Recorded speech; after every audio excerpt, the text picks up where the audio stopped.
and welcome everyone to our third new releases chat. Today, I'm very excited. We have two wonderful gentlemen here. We have Jonathan Estabrooks and John Reason. Hi, guys. Hey, how are you? Good. How are you both doing? Great. Excited to be here. You guys have been absolutely prolific during the lockdown. You've had new releases almost. I mean, I can't even keep track of all of them. So we're going to have lots to chat about. But what are you doing today? I think, John, you're in an opera today. So I actually just finished a production of an opera in the Berkshires outside of New York City. And I just got home and I'm taking a little R&R. And when I say that, I mean, I'm just reverting back to working on our company's Spotify promotion stuff and setting up recordings. But I'm home with my wife and my child. And so it's a nice break between performances, which is a good feeling to be back on the road. Oh yeah, it must be amazing, right? To get a live audience finally. Feels good. Yeah. And how about you, Jonathan, today? I'm in Canada visiting family for a bit and working on a whole bunch of projects, which we're happy to talk about with Amita and with Crossover Records and all of that. And working on some new singles and projects coming out in the near future. So it's a combination of producing content for other people and singles for myself. And yeah, so it's the summer's going by so quickly though. I'm not ready. I'm not ready for it to almost be, Cold.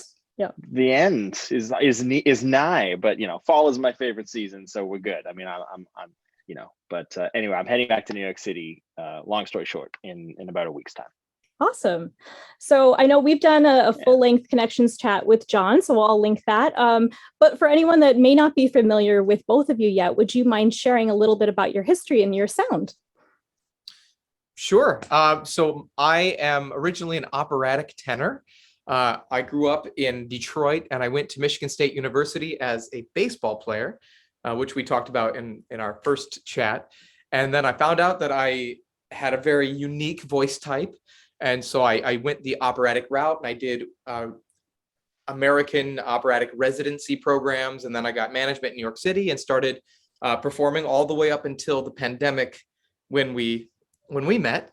And the stage world shut down and I had to figure out what to do for the first time since college. And I moved toward recording and trying to do classical crossover because it's a passion I've always had, but the stage made it challenging. And so I spent the last 2 years essentially learning about recording, getting connected with people like yourself and Jonathan, who is a producer, who then I learned from to learn how to sing into a mic, how to record this way and to get content out there.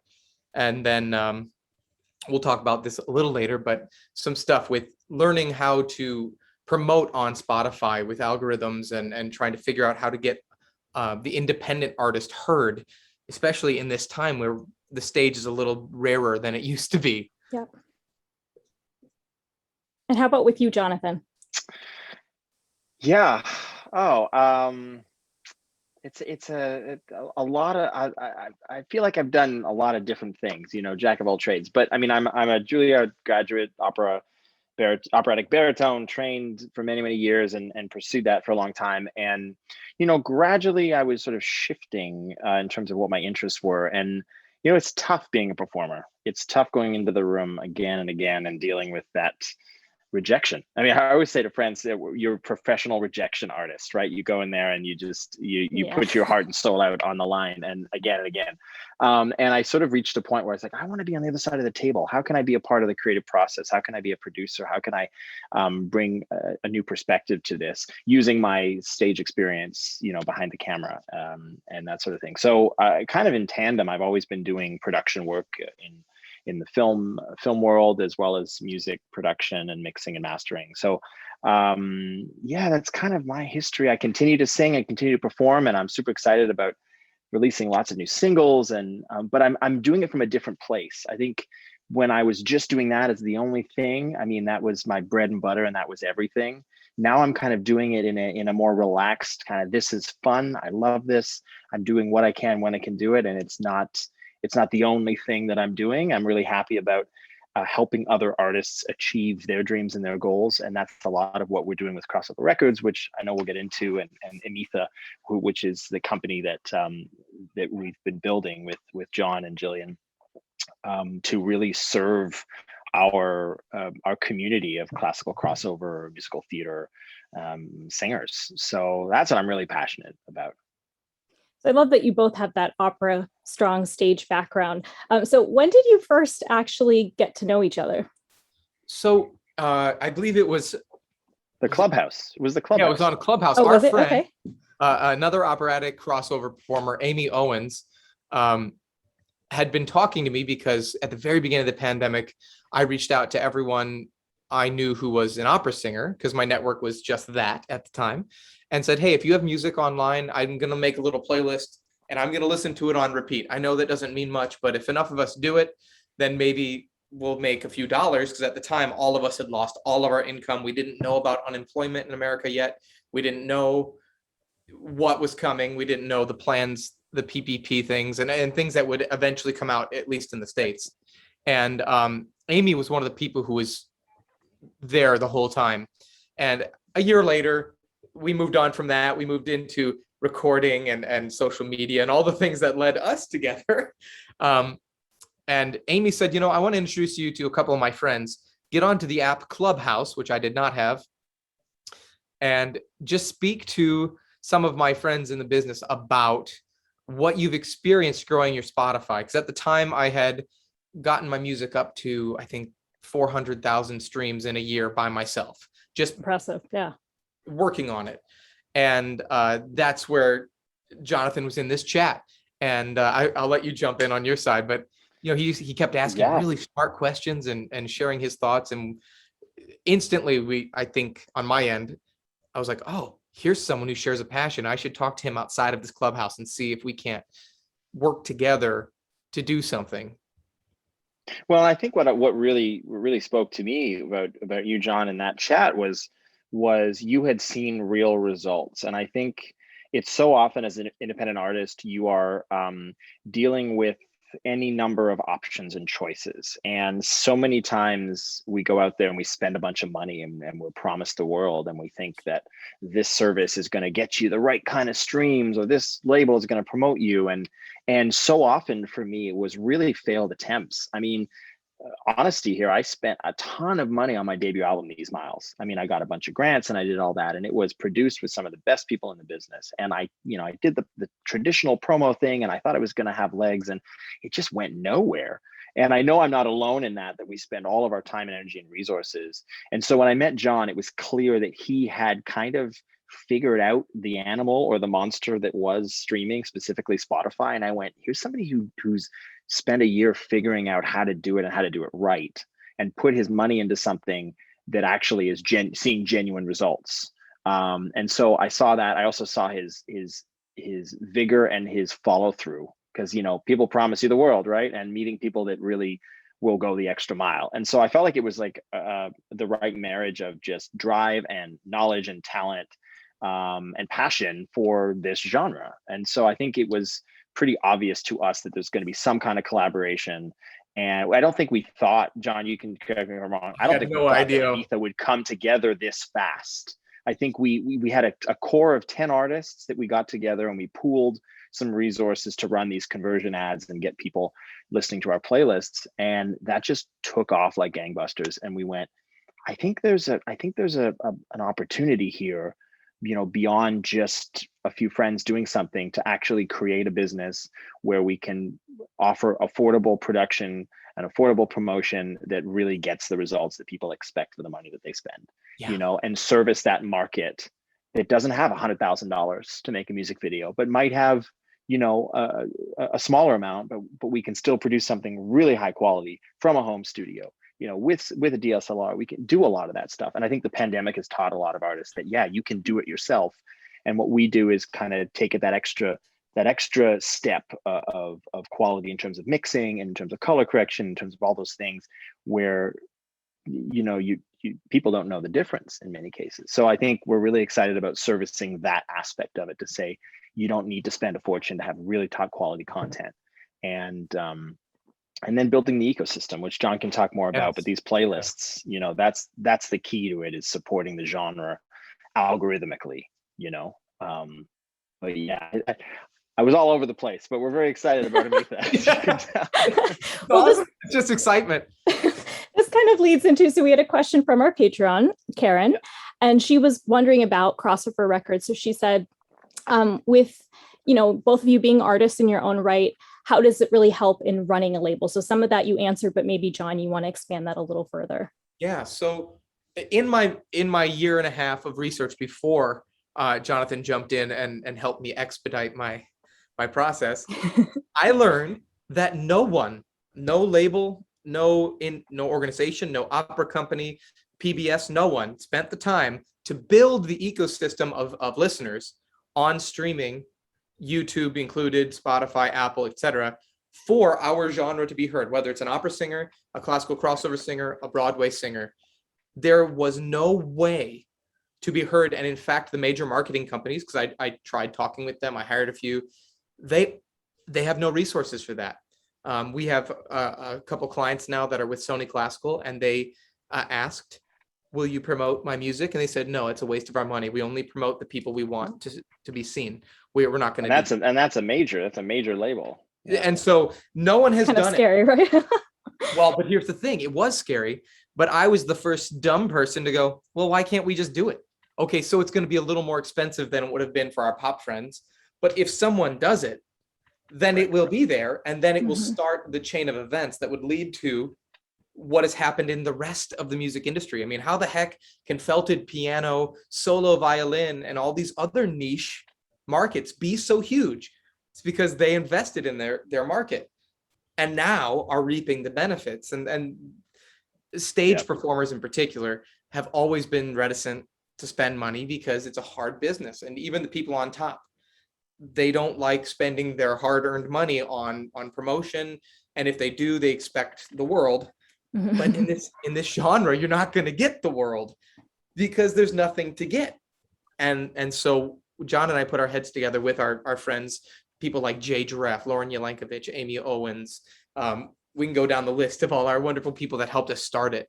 And we said, look, let's just drag in all of our fans, funnel all of our fans, and then funnel in strangers to listen to this one genre and see what happens. And everyone was willing to take a small leap of faith with me. And, as we said, we shared a small pot of resources just to see what would happen. And what happened was exactly what I thought. People would come, people would start listening. And as thousands of people listen to the same list of people, your Josh Groban, your Susan Boyle, your Jackie Ivanko, your Andrea Bocelli, your Sarah Brightman, your Jonathan Esterbrook, your Lauren Jelenkovich, your John Rise, and your Jay Treff, the system would suddenly recognize that these were the same as these. And they always have been the same. And the only difference is that their label actually promoted them, and these were on stage. And once that started happening and we started seeing these massive surges of the system sending out algorithmic playlists and what I like to call the release radar surge, where you see your line of listeners go like this, and then it goes up into like for Lily's Eyes, it went up to 2,500 in one day, from 50 to 2,500. And that was Spotify promoting us because it knew who we were. And that it all just kept leading, and we kept getting more and more people interested. And I tell everyone exactly what I'll tell you. This is not a get rich quick scheme. We are building an environment, an ecosystem for our genre. And so at first it may start slow, but we're just trying to tell the system, look, we are here. We are this kind of singer. Please classify me this way. And as it does, suddenly it kicks in and we all start getting promoted. And so I have different playlists being built for different people where it features their music. If their catalog is 7 songs, I have their 7 songs surrounded by famous artists similar to them to bring them in. But then I'll throw in some friends and stuff to help everyone out. We're not trying to take anyone. We're trying to help. Well, and John, I love what you said specifically too, that it's easy to just say, well, I wanna be successful. I want to be famous. I'm going to spend money on me and I'm going to do this for me. And I think that is part of our industry, that we do get sort of self-absorbed in it because it's a self-promotion type of thing. And I think what I loved when we started this group was everyone in the group really understood, not just, they didn't just say it, they really meant it, that they agreed that it was about the holistic approach. You know, I'm a Star Trek fan. I should say the needs of the many outdo the needs of the one, but not in speech, but in practice. And to anybody who's watching this, particularly in the classical crossover world, I think that's the only way to truly succeed, because you can go it alone as much as you want. You can pour all this money into it, but at the end of the day, that's a blip and it goes away. If you build an ecosystem, if you're part of playlists that help the community, and I love what you're doing, building some Spotify playlists for your community as well. You know, like those are the ways that we do this, and everybody benefits, right? And I think that's so important to remember, because it's easy to just be focused on you wanting to be successful and you wanting to be famous, and that's all great and wonderful because it's your money. I get it, but there's so much more payoff when you come together in a true community approach. And that's exactly what we're trying to do with these playlists and with this ecosystem, and ultimately with Amita. You know, we're continuing to put our own money back into this. You know, this isn't for us, like we're not building this and say, give us a bunch of money and we're going to do this thing and run. It's like, no, we're continuing to put huge amounts of our own assets back into these lists, because we know that it's going to benefit everybody, you know? And so, I mean, I'll say to anybody watching, I mean, we're open to always chatting with people about what people want, what ideas and collaborations and all of that. I think it's so important to reach out, because we are a small community, right? And so we do really have to pool our energies and our resources and our generosity to really help each other. I think that's so important. So no, I think what you guys are doing is great. I mean, I speak as somebody that's musician, but started this magazine as a fan, really. So I didn't have necessarily the business acumen of it. And I remember John, when he started talking about Spotify, I was like, I don't even have Spotify, you know? And it's like, I've learned so much. I actually got Spotify, you know, Spotify Premium. So we're actually trying to do these podcasts now where the playlist, they have the songs going to you. Yeah. But I mean, I think ultimately it's important, John, we've talked about this, and you, like you said, supporting all together, because in a way we're fighting two battles. A lot of people don't even know that classical crossover is a genre, right? So even the distributors don't even know. Some of the distributors don't know what to do with it. So it's, you know, we have to build that this really is a genre. This isn't just, you know, like, I know there's a lot of mislabeling where you have something where it's opera. It's not opera. It is its own thing. And I think if we all just go out and like your playlist, I mean, that's a great thing we can all do for a community. We all listen to it. We all support each other. I think there's so many different things. Like Julie has her wonderful group. It's like the most successful Facebook group. If we all just support that. Janny has her show. So if we just all work together, we can really make it a great, like, this is a genre, you know? Absolutely. That's part of our goal. Absolutely. So now I have to ask you specifically, we've talked a little bit about some of this, and I'll go back to Amita, because I think that started with your wife, John, I believe. It did. We'll talk a little more about that. But first, tell us about Lily's Eyes. So that's a just gorgeous piece. But what made you two want to come together and do this piece? Well, it was John's idea. It was all John. He suggested it. I love that duet. I as a stage performer, I've gone around and I've had to learn a million different songs, whether it's opera, musical theater, what have you. And there's several that have always stuck out that I've wanted to do. And Lily's Eyes has always been top of my list for, friend duets. And Jonathan and I met and we worked together every day for months on the phone, texting. I mean, we did hundreds of hours of work together from March till now. It continues in the future. We're running a company together, but at first, we were just working together every day, talking and trying to figure out how to build our ecosystem. And I was listening to his music all the time, and he was listening to my music all the time. And, just like with all our friends in the group, you grow a great appreciation for the talent of the other people. And you go, hey, I really want to sing with you just for fun. And here's the thing, Jonathan is a producer. So for me going, okay, look, I've listened to your songs and you're telling me you produced these songs? And he goes, yeah. But they're like better than my studio recordings. And he's like, well, I've worked with really high-end people in Los Angeles, and I have the right technology. I know how to do this as part of my job. And I went, well, can we do something, please? And then I suggested Lily's Eyes. He took a look and said, absolutely. Can he see the girl and miss those hazes? She has her eyes. The girl has Lily's hazel eyes. Those eyes that closed and left me all alone. And it's a great. I've loved that piece for a while. I hadn't thought of it in quite some time.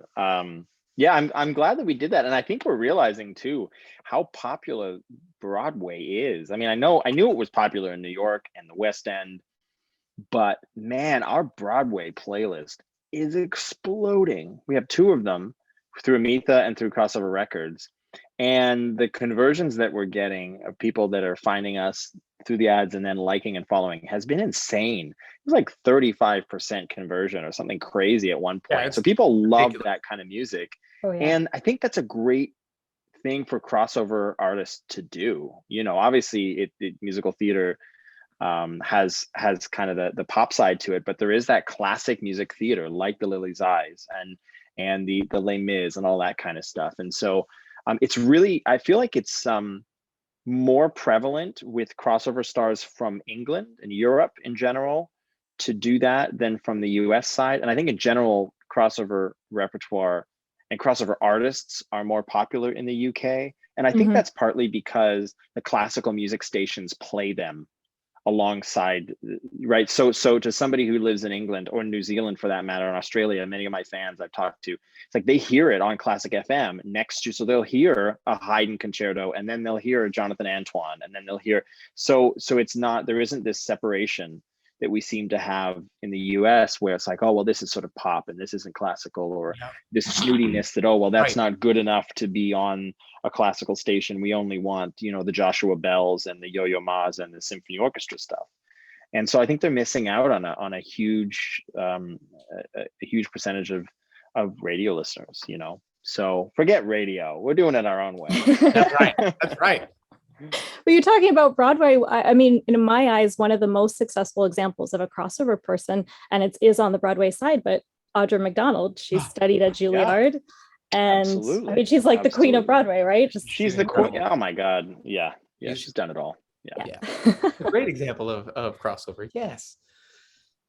So tell us now about your individual singles. So Jonathan, I think yours is Best of Me is your latest. Yeah. So I remember discovering that track on one of Michael Bublé's albums back in 2014, 2015. I forget which album it was. And it was kind of a bonus track. It was at the end of the album. It wasn't super popular, but I remember hearing it and going, this is such a beautiful piece. It was written by David Foster, and he had done it on one of his early albums in the 80s. It's like this pop ballad thing. And they had reworked it for Groban. And for Bublé, and I thought this is beautiful. I've always wanted to cover this. So I got together with a pianist friend of mine, and he did that, and then I did some cool MIDI strings and did some of my own orchestrations and put it together. So you were my one more chance. I never thought I'd find you were the one romance I've always known in my mind. Yeah, I'm really excited about that one. I'm more excited about my upcoming single, which is Aléjate, which was made popular first by Celine Dion, Walk Away, the English version, and then later by Josh Groban on his debut album back in, I don't know, when he was just a boy. Back in the day. Back in the day, we were all just youngins back then, right? And it has this gorgeous classical guitar, and I have a friend who's a classical guitarist actually here in Canada, and I said, do you have a setup? Could we do a remote session?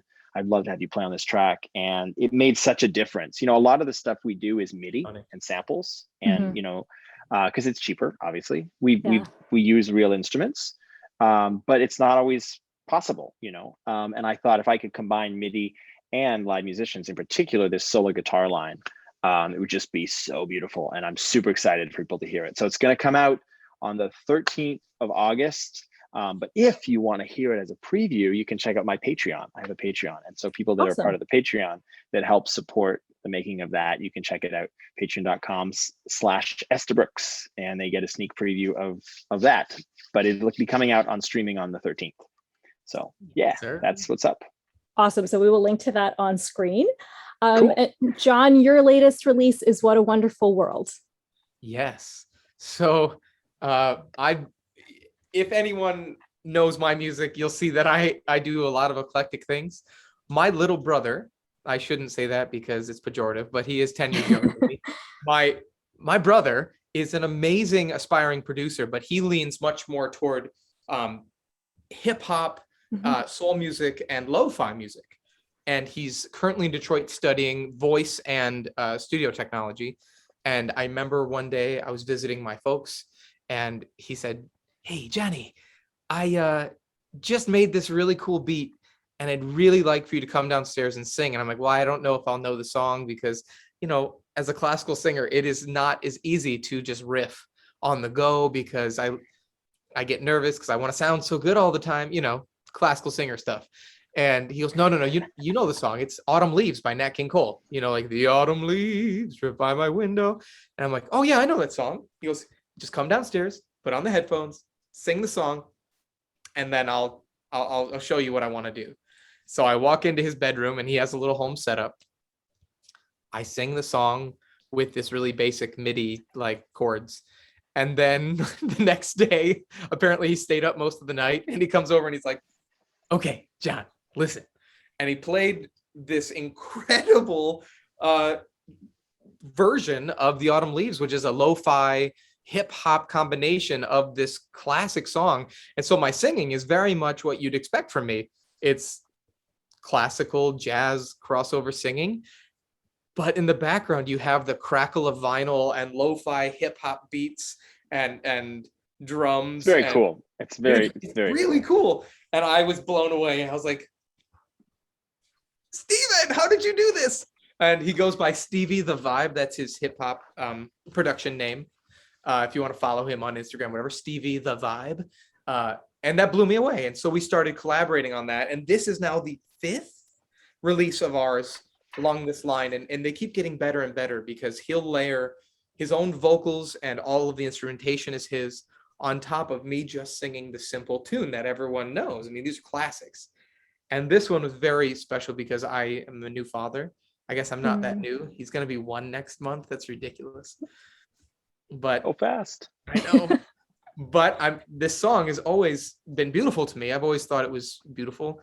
And 6 months ago, I heard it on my Spotify radio that came on for me. And it was just a Louis Armstrong, What a Wonderful World. And it gets to that point, I hear babies cry, I watch them grow. And I just started driven a little bit. And I was like, oh no, what has happened to me? You became a father. I became a father. That's what happened to me.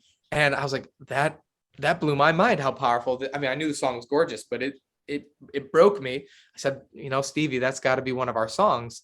And now that it's out, it's doing quite well. I think it's on day 5 and it's already at 1,000 streams, which is just crazy. I think it's on par to catch up with Lily's Eyes and do that nice surge. I hope we'll see on Friday.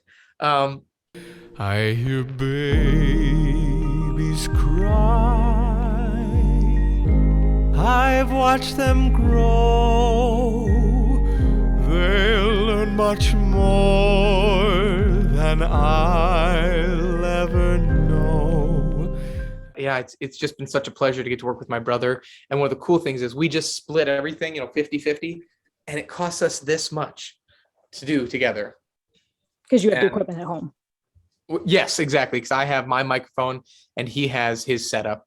And it's been such a wonderful collaboration with him. And so I'm kind of going back and forth between that, true classical crossover. I have several releases coming up. And then some Broadway and Disney things with some of the friends from our core crossover records team and some other just performers, including some duets I'm going to have with some of the magazine folks like Aliki and Ellen Williams, and all these people that I've been talking to that I need to just take the time to record with. You and Ellen sounded so great together at the concert, so that is exciting to hear you guys. Thank you. I've got to bug her because I started the dialogue and then I got busy and dropped the ball, but it's on my mind, Ellen, if you're watching. Well, she has another beautiful video coming out, so people will probably have seen it by the time this goes out next Sunday. I mean, yes, next Sunday. So tell us now, Jonathan, you're talking about recording these things at home, and you mentioned wanting to help people to really get to that better production value. So I think that's where Amita comes in. Yeah. I mean, the goal of Amita really is to service that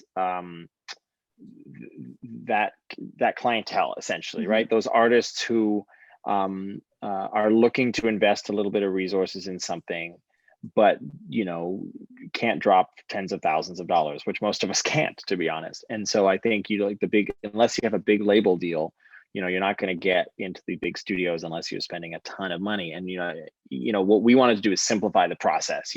Come to us, one-stop shop. We can handle all of this stuff, and we can offer a variety of options. One of those being the home studio option, right? Where we can remotely have a pianist do the track, or we can use a pre-existing MIDI track.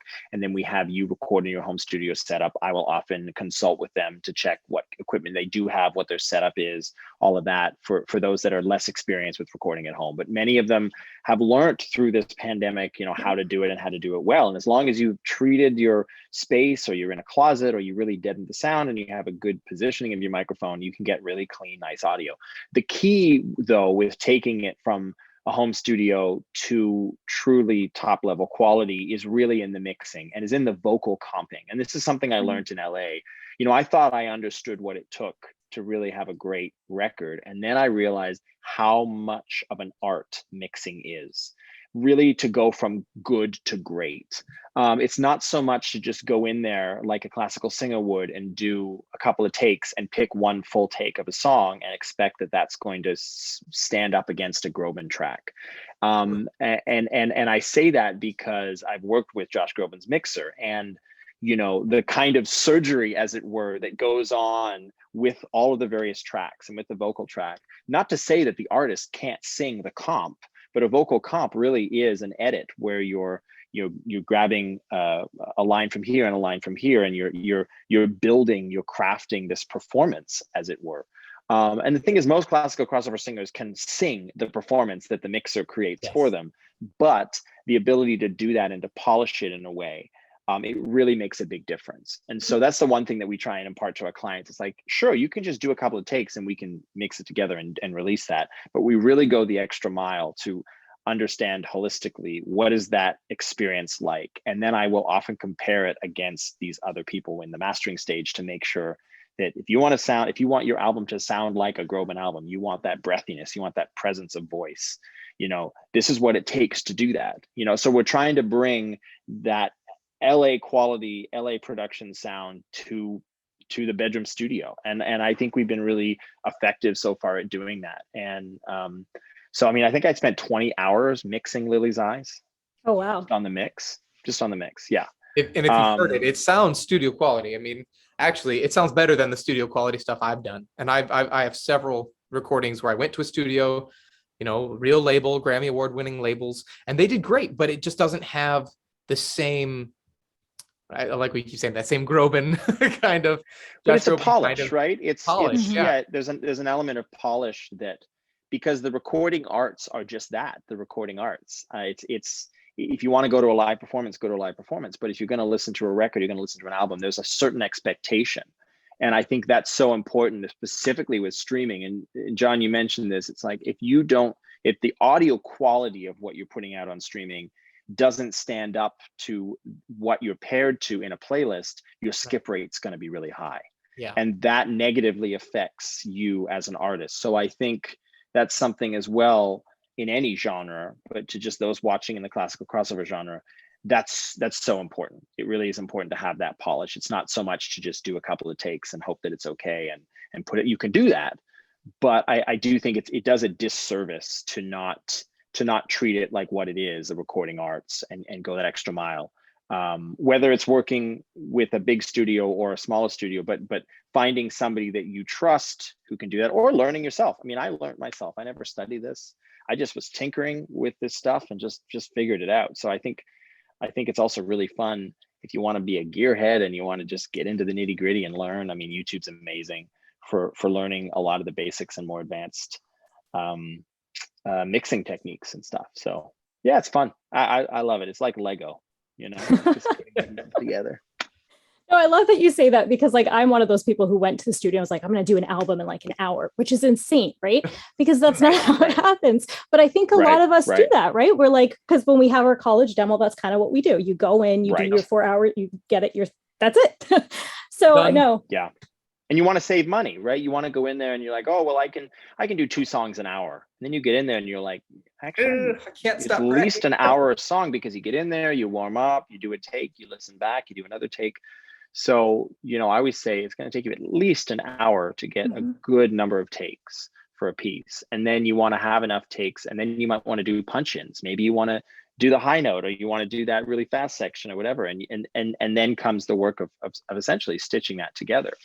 But I always say, like, that's not a disservice. I think with classical singers, there's this sense that, oh, well, if it's not pure, then it's not right, or it's not me. And I go, well, it's not about being pure or not. Again, go to a live performance if you want a live performance. If you want to listen to a record, you're listening to a record. You're listening to the artist, but you're also listening to the artist mixing it, right? And the team and the microphone and the technology that's behind that. And that's an art form, and a beautiful art form. And so I think a lot of classical singers maybe have realized that now with the pandemic, going, oh yeah, like there's an extra step that needs to be taken. It's not so much to just throw up a mic at a wide angle and expect that's going to engage people. It's like, maybe I need to think about better lighting, or maybe I need to think about a second angle or whatever, to just to give people an experience. I always say, Dave Reitzes, who I worked with in LA, who's mixed Barbra Streisand for 20 years, and he's worked with Groban and Michael Bolton, and he's got like 5 Grammys, and he mixed my album. And the thing that I learned from him was, in his mix, around every corner, there's something new for the ear to hear. It could be cymbal, it could be a bell, it could be a twinkle, it could be a swell in the strings. And when I realized what he was doing, it's like, yeah, it's not just about piano and voice and the build of the song. The mix has these little elements that you don't even notice them subconsciously. And so I really learned from that when you listen to a great mix, there's always something new. Maybe it's just that cello line that sneaks in at one moment, or maybe it's this other thing, or the cymbal, or the timpani, and those kind of elements that paints this patchwork. And so I think that's so important, and it's exciting. I think it's fun. And I hope that artists are involved in that process. I always say, don't just hand it off to a mixer, right? Be involved, have an opinion, have a say, because I think that's so important. You're going to learn a ton by just watching what your team is doing for you, and ask those questions. So anyway, I digress. No, I find it so fascinating. Like I said, I've come from sort of that classical mindset, so it's very interesting to hear all of this. So how can people get in touch with you if they want to work with you on a single or something? Well, before we get to that answer, Jonathan, let me just explain, because we keep throwing out this name and I realized we never said anything about it. We keep saying Amita, which is the company that my wife Jillian actually started years and years ago. Before she LLC'd it and made it an official company, my wife was doing photography, websites, and branding for opera singers, crossover singers, and Broadway singers in particular. I mean, she did conductors as well and some small businesses, but mostly a focus on the stage singing arts, and had hundreds of clients over the last 7-8 years doing that, as she was also a classical singer and she knew the needs and she wanted to make side money. Once the pandemic hit, she was leaning more and more into making it her full-time job, and then the world gave her a reason to fully commit. And when she announced to everyone that she was going to do this full-time and that she was open for business and she'd take as many clients as would come, people did not, I mean, they just wouldn't stop knocking on the door, proverbially. And she started doing photography, websites, and branding just nonstop, until finally back in I think it was January, she set forth to make it an official company, Amita. And right around that time is when we met Jonathan.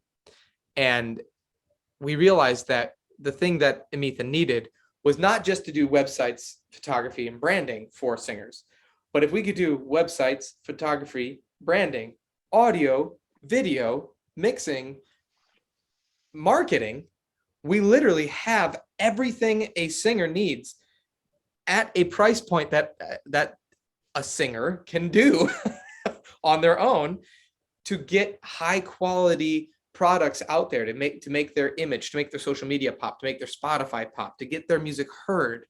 And we realized we were sitting on this incredible opportunity. And Jonathan said, you know what? I've been looking for partners. I've been looking for people to join with. And that's what started all this. So that's what Amita is, since we keep talking about it. And then please Amita.com. EMITHA.com. Yeah, and you can find out, and you'll see a whole page dedicated to the record label, Crossover Records, as well. And we have all the social medias and the TikToks, which I still don't understand. TikTok. I don't either. I don't have one, believe it or not. It's just so addictive. It's so addictive. It's not even. I know, scrolling through the reels, you could spend hours. Oh my gosh, it's just too many hours doing this on TikTok. Why am I watching this? But anyway, we're on TikTok. So yeah, we'll link all those. Obviously, the quality is beautiful. You both have, I was putting little promos together for this interview, and you both have some beautiful pictures that Jillian has taken of you guys. So thank you so much. This has been so fun to chat and learn a lot. I'd like to close with a couple of fun questions. Okay. So these are, not so much singer questions, but a couple of them are.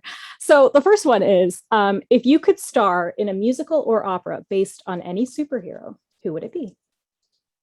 Oh, okay, I'm of two minds on this. Part of me wants to be the Hulk because it would be really cool, like a la Jekyll and Hyde. Yep. Because that is actually my favorite musical. Is it? It's so good. It's so good. But like, the Hulk is Jekyll and Hyde, basically. Except for way more epic. Yeah. And I think it'd be really fun to have to do two different characters in the same show. One is this just pure power and energy, and the other one is elegance and brains and passiveness. And, like Jekyll and Hyde, I think it'd be really cool. But I also would love to just be Thor. I think my favorite of the superheroes in the current Marvel universe. You're all about the big like, well, I can't help it. I can't help it, man. The big hammer or the big muscles, I know. That's me. I can't help it. Well, I'm very different. I'm all about clearly the spandex suit and flying, because I want to be Superman, Good one. Just because I've always had flying dreams. I can remember vivid flying dreams, and just the thought of being able to fly. I mean, yeah, the super strength is kind of cool, and saving people and whatever, that would be fun, but just the flying thing, although I might reinvent the costume. It just seems a little restrictive. I mean, I'm not against spandex, but it's a lot, they don't need to see all that. Maybe a little awkward on stage. Yeah. Whatever the costume department wants. But also then I get to fly on stage, and I've always wanted to do wire work on stage, like Peter Pan-esque wire work. That was Jillian's first big show, Peter Pan. She got to do wire work. Yeah. I gotta ask her about that. Yep. That's hit her head in a rehearsal awesome. On the beams of the theater. Ooh. She'll tell you all about stage. It. That's cool. So cool. I mean, not cool when not good, when something goes wrong, but still, it's cool. Yeah, minus the injuries, it's great. So how about during this pandemic, a lot of people spend a lot of time online. What are your top websites that you're visiting, or apps? Oh, Spotify. I spend way too much time. Honestly, I spend way too much time on TikTok. I don't know why. It does nothing for my life. TikTok and Instagram. I think we're all addicts, unfortunately. I spent like a solid year of my life on Instagram, and I grew my following just by engaging constantly 8 hours a day for a year. And I'm so sick of it that I keep forgetting to post more than once a week. And I've lost over 1,100 followers really in the last 6 months because I'm not posting anymore. And so people are like, bye. Yeah, it's funny how they each work, right? Yeah. Yes, but I will so say fleeting, now I focus a lot on Spotify because I'm working with other people's music. And so I'm trying to I like scan the editorial and algorithmic playlist to try and find patterns. And then I try to emulate those patterns for our clients and our friends. And so I spend way too much time doing that. But at least it's helping people as compared to before. I was just like, yeah, it feels better to promote others, doesn't it? It's like everybody is awkward. Yeah. It feels very good. I've noticed that. I don't feel embarrassed to write curators and stuff and say, hey, I'm writing you on behalf of so-and-so. Yeah. I think their music is phenomenal. Here's their genre. Would you please consider it? And they go, oh, thank you. Saying the same exact thing about yourself feels weird, even though it's what we do. Yes. Honestly, I think that's a great challenge to put out there to people in this business. It's like for every self-promotion thing, have one or two love fests for somebody else. Mm-hmm. Yes. You know, one for one, let's call it. I think that's so important because it's so easy to forget that, even if it's just sharing a video and leaving a comment, because that really matters. You know, showing up for other people really matters. Yes. And I think that's what we're trying to do with what we're doing, is really showing up for the community. Yeah, I agree. As the more we can collaborate, the better it's going to be. Okay, so last question, guys. Yeah. So same kind of thing, musical or opera. Do you think there is a villain that is misunderstood? Ooh, a villain who is misunderstood.